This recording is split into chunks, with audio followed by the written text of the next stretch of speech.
Hello, and welcome to the Wayfaring Panda. I'm Annette.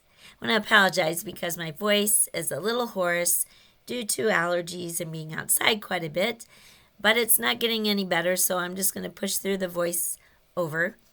Anyway, I went to a convention last month put on by Creating Keepsakes Scrapbook Convention, which also had stamping supplies. And I visited a booth called Scrappy Boy Stamps.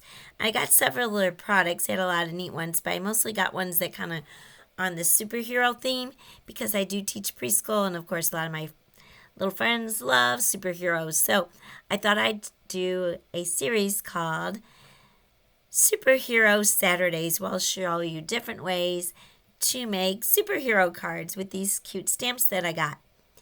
Now you can use any of these techniques with a variety of cards. In fact, this background I made today would be great for a Christmas nativity card. Anyway, I'm using some Bristol Smooth cardstock, and I'm just blending on some Uncharted Mariner using my blending tool. Then I used some black soot distress ink to go around the sides to make it look more like nighttime, and keeping the middle more of a blue color because it's going to be a city landscape. So in that case, it'd be a little bit lighter where the city is. To complete the look of the nighttime sky, I'm using a star stencil. I believe this one came from Echo Park and is called Oh Holy Night. It's really old, so I'm sure it's not out there anymore. Just use whatever star stencil that you have, or I'm sure there's several out there. So you just get whichever one you like.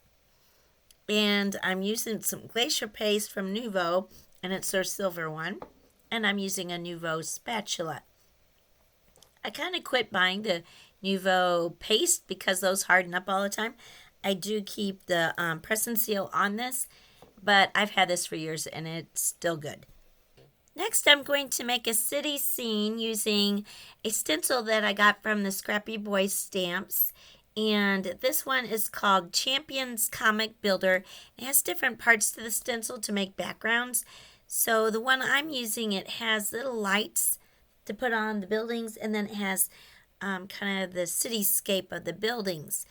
So I wasn't really quite sure how I was going to do black with maybe yellow for the lights showing up, because I normally use distress ink, which if I use dark and then put on the lights, the yellow is not going to show up over black. Now if you use another medium and I'm not familiar with it, where it's like a pigment. I don't know all those different things. But anyway, I know if you use paint and maybe painted black and then put yellow paint on top, of course the yellow would show up. So I'm doing mustard seed with the stencil. And first of all, I used my embossing buddy because I'm also going to try to emboss it to have a embossed resist, because I thought that might also help keep the darker shades off where the yellow is.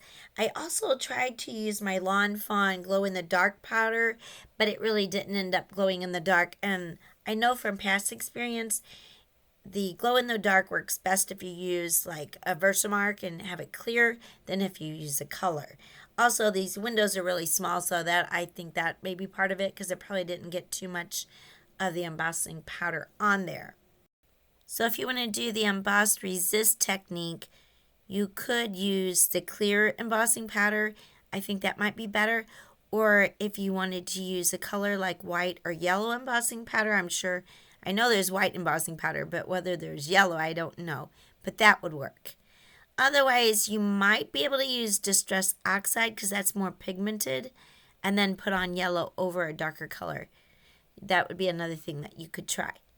Then I lined up my stencil to do the actual building parts in line with my windows, and I'm using Pumice Stone Distress Ink because I figured it's a kind of a big city, so there's probably enough light that it wouldn't necessarily be dark, and I wasn't sure if I use a black ink that might cover up the yellow. I wasn't quite sure there was really enough embossing powder on there to do the emboss resist.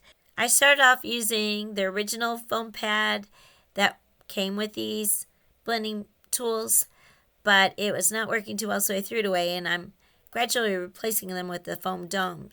So that's what I did in the middle of doing this. So this one works a lot better, and I get mine from scrapbook.com. They have their own brand. But since then, Tim Holtz has come out with some, so you can also get his. I went ahead and added some black soot to darken it up since the yellow is showing up.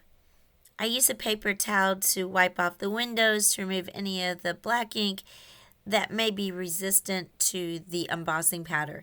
I'm not sure that it really did a true emboss resist, but it seems like some of it did come up.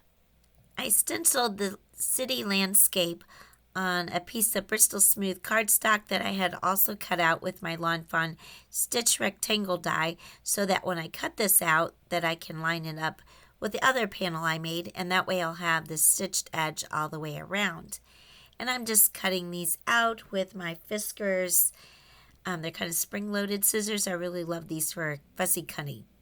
I got ready to assemble my card, and I decided I didn't really like that stark white around the borders, so then I just got my black soot distress ink and went around the edges. I used my Nuvo Deluxe glue to attach my card panel to my card base, and of course I checked inside to make sure I was gluing it right side up before, because I have glued it on upside down before. And also I glued on the cityscape on top of that with Nuvo Deluxe glue also. The superheroes I stamped on some Copic friendly paper and colored them with Copics, and I did that off screen so that the video wouldn't be so long. I really didn't do much shading except the skin, but I'll put the colors of the markers that I used in the description below.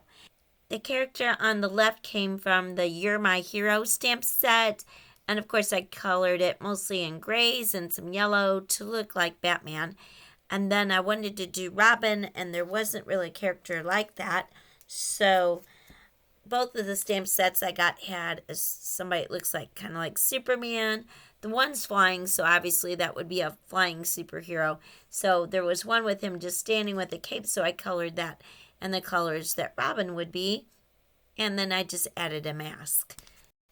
I will put a list of all the products that I used in the description below. Some of these will be affiliate links. They don't cost you anything extra to use, but I get a small percentage from any sales that the links generate, and that helps support my channel. Now the Scrappy Boys stamps, I don't know if they're available anywhere but their website. You also can go see them at conventions, which is where I saw them.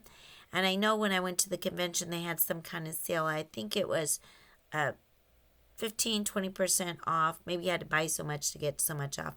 I don't remember, but there was a sale. I want to thank you so much for watching. If you liked the video, please give it a like. And if you're not already a subscriber, I'd really appreciate if you can subscribe to my channel.